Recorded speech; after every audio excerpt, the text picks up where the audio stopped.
Welcome to my online psychology class introduction. My name is Jared McLean. I teach several sections of psychology. I teach Psychology 101, Introduction to Psychology, Psychology 240, Developmental Psychology, and Psychology 266, Abnormal Psychology.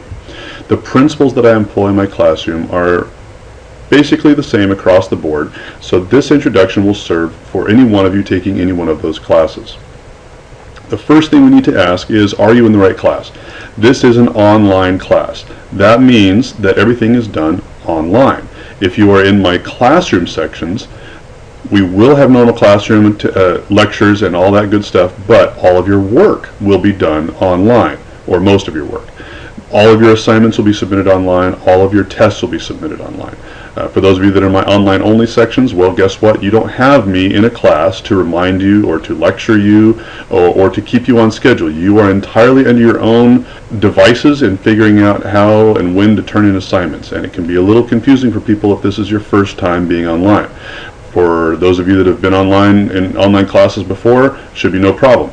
Just because you think you're okay at surfing the web doesn't mean that you're going to be okay in an online class. Being in an online class means you have to be self-motivated, you have to be able to manage your own time, manage your own reminding of when to get things done. It's not the right environment for everyone. If it is for you, fantastic, great, you're in the right place. You may have even heard about the way I run my classes and you think, well, it can't be that bad. Trust me, there's about a fourth of every class that students simply don't understand how to manage their time and how to get things done right in an online class. So please make sure you're in the right place. Please make sure you're in the right environment and that you're prepared to do what's necessary in this online class. So in my classes, what am I trying to do? Well, I want to drive learning. I want you to understand some of the basics of psychology. What I'm not interested in is for you to understand names or dates or the nitty-gritty of all the little tiny vocabulary words that you're never going to use again. What I'm interested in you understanding is the concepts, the ideas behind certain generalities of psychology. I want you to be able to find elements in this class that you'll be able to use in your everyday life. Am I going to be able to do that every time? I don't know. We're going to try. I think that the things I'm talking about and the things I emphasize in the tests and the papers and the chapters, I find them interesting, but that's because I'm weird and I study psychology for a living. So I want to be able to transfer a little bit of that to you, but I know you're not all going to like it. You're not all going to get it, and that's fine. I really am okay with that. I understand. There will be a few things that you will really like. There will be some other things you'll be reading a chapter and thinking, man, this blows. There's nothing I can do about that. You either like it or you don't, but hopefully at the end of every chapter, at the end of every section of the book, you will have learned something that will be of use, if for no other reason than in a Trivial Pursuit game. So that's the idea behind what we're doing. Hopefully that translates across to the rest of our time. Now, let's get back to being online. In this class, we work through Canvas. That is the Mesa Community College online courseware system. You can access it through the My MCC portal, which can also be accessed through the main MCC front page. Everything is done through Canvas. Seriously, this is so important. If you do not understand how to work with Canvas, if you do not know how to interface with Canvas, start getting in there and figuring it out, because everything is done through Canvas. Everything. Communication, assignments, tests, whatever. If you don't know Canvas, get to know it quickly. Email. We communicate online via email. The default communication that I have to use, because it's the only email address I have, is your MCC email address that you got when you started registering for classes. Whether you know it or not, you have one of these MCC email addresses. If you don't use it, you need to start using it, because all the emails will come through that system. You can also use Canvas and communicate with me directly out of Canvas. And if you do that, it is guaranteed to get to me. If you send a message through Canvas to me specifically as the instructor, I will always get it. If you send an email message to me through the MCC email service alone, there's a solid chance that it will not arrive in my inbox because of various filters and spam protection and who knows what all is going on, and it's a very stupid system, but it's the only one we have to work with. So if you want to communicate with me, the best choice is through Canvas. Second best choice, email through the MCC system using your MCC email address. Third best is to try to track me down via my MCC address or some other address and send it out of your regular Gmail or Yahoo or Hotmail account or whatever it is you decide to use. That stands a much less chance of actually getting to me. The other problem is that if you're only using your normal email address and you're not using the MCC email address, if I send out a broadcast email with some sort of an announcement, you won't get it unless you also have set your MCC account to forward email to your regular account. You can do that. That's fine. I don't care. It's something that I've done on my other accounts as well. All of my accounts are set to forward everything to one central email account so that I don't have to go all over the place and find things. So make sure that your email is set up properly and it's ready to go. The other problem that we're going to have is browser wars. There are three major browsers: Google Chrome, Internet Explorer, and Firefox, Mozilla Firefox. The Canvas system uses particular coding. It sometimes tends to work better with Internet Explorer, sometimes it works better with Google Chrome, and sometimes it works better with Firefox. Last semester we got emails saying, oh my gosh, they just changed the coding on the browser and Canvas isn't working well with that, so switch to Firefox. And then later on, okay, we've fixed it, now you can go back to Internet Explorer. And then we got a one later on that said, you know what, the best one to use is Chrome.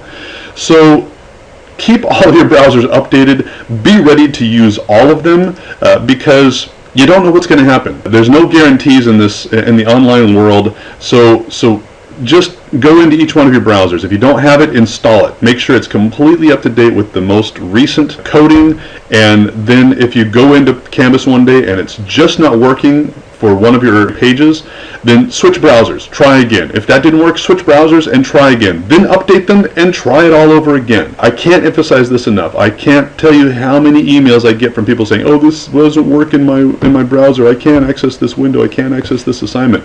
And then I'll email them and tell them, have you tried Chrome? Have you tried Firefox? Have you tried Internet Explorer?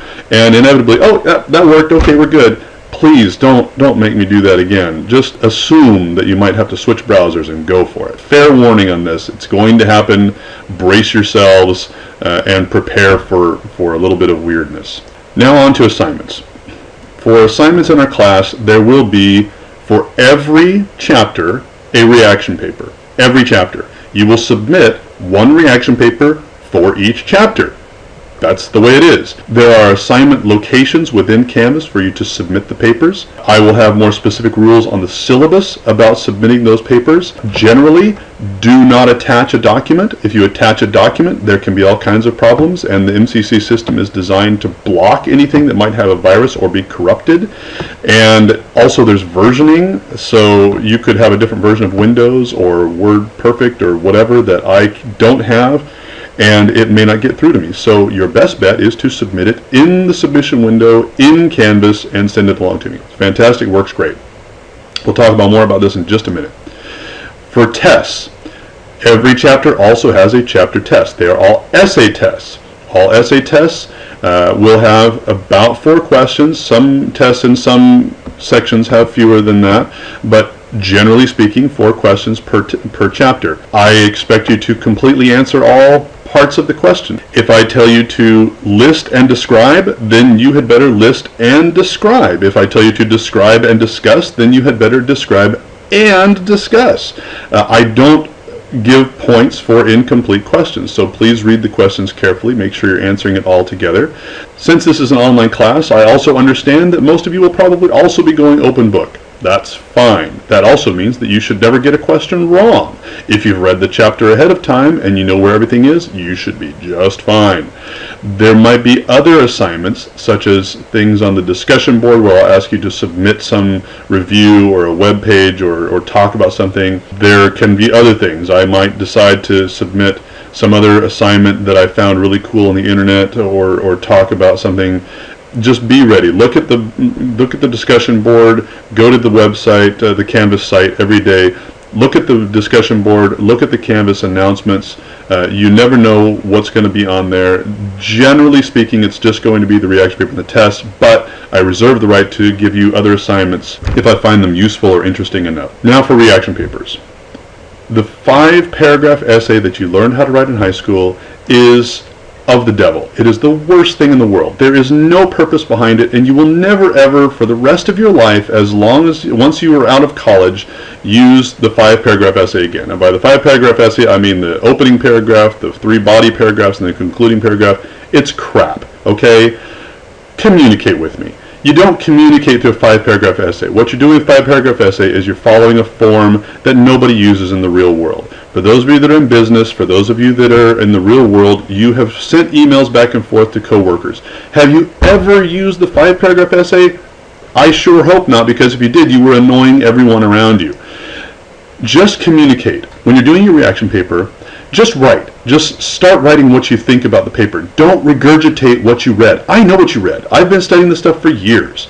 I'm very well aware of how things work in psychology. And when you regurgitate what you just read, it's annoying to me and to you, because all you're doing is copying out of the paper. So just don't. This paper, the reaction paper, is more for your benefit than for mine. If you write these papers the way I'm going to ask you to write, then you will actually learn faster and better, and it will stay with you longer. So this is how I want you to write your papers.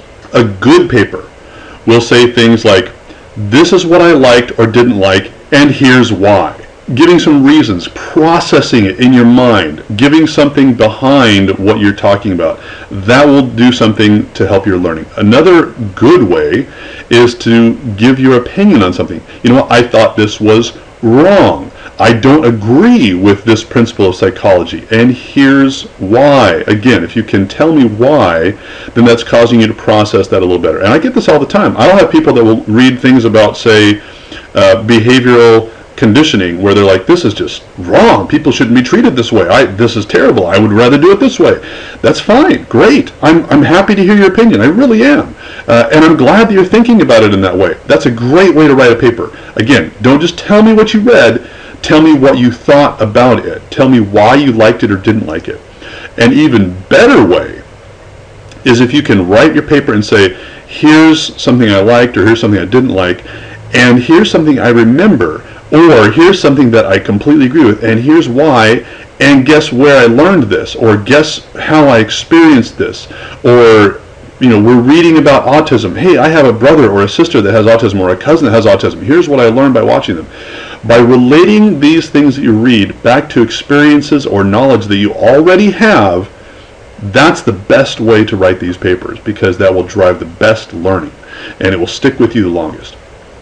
So that is it in a nutshell. I know I've blasted through a bunch of things, but I've given you a good idea of how the class operates. I've given you a good idea of how to do a few things. I've hopefully provided you with enough information to get you started. Please go online to Canvas. Look in the syllabus section of Canvas. There will be more detailed information about this class, how things operate. There will be a sample reaction paper for those of you that are still not understanding what I'm wanting from a reaction paper. There will be some other notes about things. Please go there and review the rest of the syllabus. There will be a lot of you that are going to email me all kinds of questions. And guess what I'm going to say? I'm going to tell you to review the syllabus or to watch this video, because this is where your questions are answered, and I don't think anything will happen in the class that I can't answer through the syllabus or through this video. So please take your time and review that syllabus. And again, for those of you that went and thought you read the syllabus, or just simply started in the class and didn't think you needed to read or understand anything, thank you for watching the video. I told you to do it, and now we're done. So enjoy your time, and send me any emails or any questions that are not covered by what you've already read in the syllabus or seen in the video.